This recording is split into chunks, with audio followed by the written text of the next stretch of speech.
So let's talk about the first thing, the trans fats, cis fats versus trans fats. Cis fats have a naturally occurring, they are naturally occurring fats and they have a bend in them.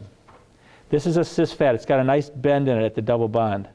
When you take a cis fat and you partially hydrogenate it, these substances do not occur in nature. Trans fats do not occur in nature except in some very short molecules. You'll hear people say, oh, there's some trans fats in dairy fats. Yeah, they're like 6 and 8 carbon chains, not the 18 and 20 carbon chains that we see in essential fatty acid metabolism. The natural fats in long carbon chains are all cis fats. The trans fats that occur in nature are short carbon chains and don't enter into this essential fatty acid metabolism.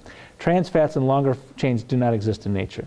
There are some conjugated fatty acids. There are some that are a little longer chains, 12, 14 long, that are trans that might exist in nature, but they're small amounts. So these molecules are straight. It's the same chemical as we saw before. This would have the same number of double bonds. This would have 18 double bonds. I'm sorry, 18 molecules with one double bond. And this form would be a trans fat. It was the same as the previous molecule, but it's in a straight line. Because they have the same basic structure, they're sort of isomers, but they have a different shape, the trans fats actually interfere with the cis fat metabolism. It'd be like having a key. The lock had a key. It was like a Schlage lock. You know, Schlage locks. Schlage is a company that makes locks. You take a Schlage lock and you put a Schlage key in, it'll fit in. But you have to have the right key to turn it. So you take a key and you put it in the lock. Everybody says, oh, that's a Schlage key. It'll fit in the lock. But it won't turn it if it's a trans fat. But if it's a cis fat, it fits the lock and it turns the metabolism. What happens is the trans fat fit into the same slots as the cis fats, but they don't have the same effect because they don't have the bend in them. The bend's been taken out by the partial hydrogenation process. So you can stick the key in the lock, but it won't turn it. And what happens when it doesn't turn it, it blocks it from a cis fat coming in and turning the lock. So it actually, trans fats become enzyme inhibitors in that way, and trans fats block delta-6 desaturase, which then by default block the 1 and 3 family, leave just the 2 family for us to be having their effect. So the cis fats and the trans fats in nature don't exist side by side. Cis fats are existing in nature. Partial hydrogenation makes them trans fats, and the trans fats block the ability for the body to have normal enzyme activity of delta-6 desaturase, leaving us with inflammatory and all the other adverse effects of the prostaglandin 2 family by default. Trans fats have no bend. Because they have no bend, they decrease cell membrane flexibility, like I was just talking about a minute ago. They decrease cell membrane flexibility. Here's the difference between cis fat and a trans fat. They're isomers. This is actually, this fat has one double bond, and if you count from this omega end, it's got 9 carbons in. This fat right here, with this double bond, this is called an omega-9 fat. Omega-9 fats are not essential fatty acids. This is oleic acid, which is the predominant fat in olive oil. And everyone talks about how good olive oil is for you, and it is good for you. But it's not an essential fatty acid. People get that mixed up because they say it must be because it's so good for you. Well, it's good for you for a lot of different reasons we won't go into now. But the olive oil is an omega-9 fatty acid, and it's not something that exists in nature. It's not something that the body can't synthesize. It exists in nature. It's a natural fat, but the oleic acid and the olive oil substances, the body can actually synthesize some omega-9 fat, so it's not considered an essential fatty acid. And it has its effect outside of this metabolic pathways that we're talking about with the prostaglandin 1, 2, and 3 families. It doesn't enter into that metabolism. So this is actually like olive oil, partially hydrogenated in the different fat in the transform. The same fat in the transform is called lactic acid, and it's different. So bad dietary fats, including trans fats, will irritate predominantly the small intestine. And they might irritate any other organ, but the small intestine is that first line of defense, so they irritate the small intestine, so we need to check the small intestine Chapman's reflexes, quadriceps and abdominals. Now, one more thing, we'll take a short break. Partially hydrogenated fats, trans fats, meet the definition of poison. Here's the poison definition from Dorland's dictionary. Any substance which, when relatively small amounts are ingested, has chemical action that may cause damage to structure or disturbance of function, producing symptomology, illness, or death. Well, we know that trans fats produce symptomology, illness, or death by the long-term studies that have been done clinically now. We know that trans fats have chemical actions that cause damage to structure or disturbance of function. We know they cause damage to structure because I showed you what happens when you flatten the fats out. It changes the cell membrane structure, and it flattens and you don't get the flexibility like I did with the Kleenex experiment just a minute ago. And we know that they disturb function because they block the enzyme, they're enzyme inhibitors. And so they actually meet all the definitions of a poison. Trans fats meet the definition of poison by Darwin's dictionary. And it's not a stretch, they meet it. They're poisons. They're poisons in the diet. You are what you eat. The half-life of a trans fat in your body, the half-life, to get rid of half of it, is 51 days. The half-life of good fats, essential fatty acids, is about 18 days. The half-life of a trans fat is 51 days, which means that potato chip you ate last night, half of that junk will be with you 51 days from now. Whereas the turnover of good fats is only 3 weeks. So the bad fats can push out the good fats a lot faster if you have just dietary intake of what you are, what you eat. So you shouldn't be eating all this stuff because you are what you eat. It used to be years ago, when we didn't know about this, back in the 70s, I was in practice in Dr. Goodhart's office.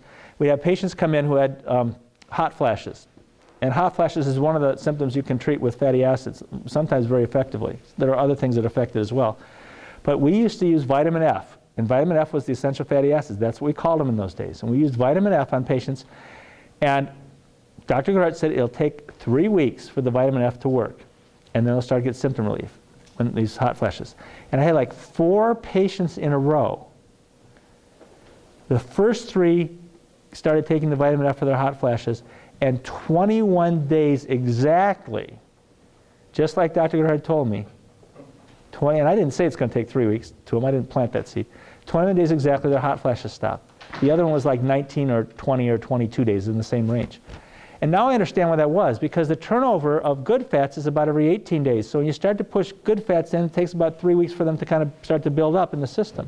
Whereas the turnover of trans fats is 51 days. So you're fighting an uphill battle. Even if you eat one potato chip, it's going to be around for a lot longer time. Do an experiment. Don't do it now.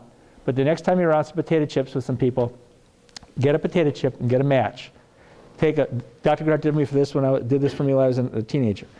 He took some tissues, he put on or paper towel, put on the table, take a match, light the potato chip and hold it over the tissue or the paper towel, and watch how much fat drips off the potato chip. It's unbelievable. And some of the fat is burning off with the carbohydrate, but watch how much drips off of it.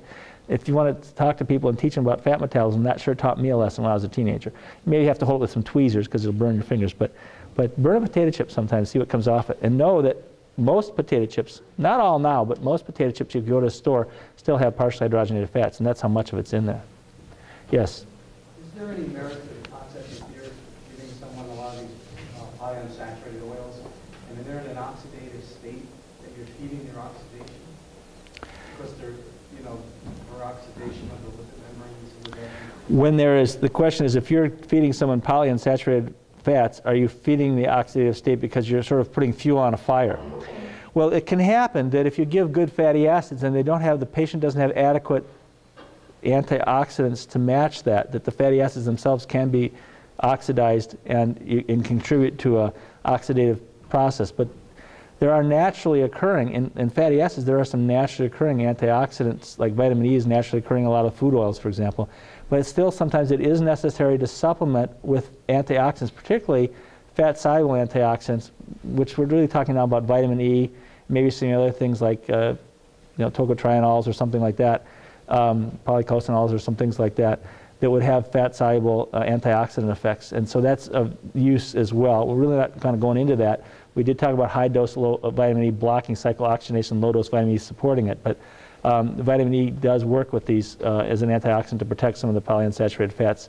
And it's really worthwhile to consider, if you're giving patients fatty acids, to make sure that they do have adequate EFA and adequate antioxidants to match the EFA. That's a good point. Thank you. Corley? I know Bill Maffetone often just says the amount of the 1, 2, and 3 fats should be 1 to 1 to 1.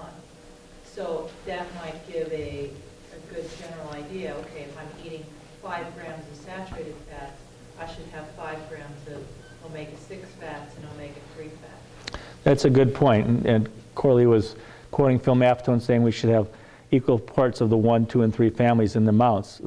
5 grams, 5 grams, 5 grams, for example, of each one. And that's a good point to make, that they need to be in balance. You don't want to have just the 1s and 3s, because then you cut yourself, you bleed to death. You don't get any platelet aggregation and all the other things. So that's a good rule. And you know, Phil and I pretty much think alike, very much alike about this. The only difference between Phil Maffetone's approach to fatty acids and mine is I talk about the 1, 2, 3 family, and he talks about the ABC family. It's the only difference. We talk about the same things. Yes? Do all saturated fats fall into that PG2 series? Oh, okay. The question is, do all saturated fats fall into the PG2 series? The prostaglandin 2 series is not saturated fats. They are unsaturated fats. Saturated fats don't have any double bonds. The prostaglandin 1 family, 2 family, and 3 family all have double bonds. Saturated fats block, like trans fats, saturated fats have a blocking effect on delta-6 desaturase. And so the saturated fats may not even have any arachidonic acid in them. But what they do is they block the delta-6 desaturase, so they block the 1 and 3 family, leaving by default the 2 family to be greater. So saturated fats in their own right don't have any double bonds. They're not arachidonic acid. Now in nature, a lot of saturated fats are found side by side with arachidonic acid, like in lard and in some nuts and things like that. So they kind of coexist in nature. But in fact, the saturated fats are not in the essential fatty acid family. The essential fatty acids all are all polyunsaturates. Okay? One more question, we'll take a short break. Well, Yes? would you think that in like some of the traditional cultures that ate a lot of animal saturated fats and also a lot of protein, the protein balance that because the protein will stimulate that delta-6 enzyme? The question is about protein stimulating the delta-6 desaturase enzyme. It doesn't so much stimulate it. If there's a lack of protein, the body can't make it. I'm not sure that protein actually stimulates it. It just makes protein available for its production. I'm not sure like stimulates it into greater activity. Not that I know of.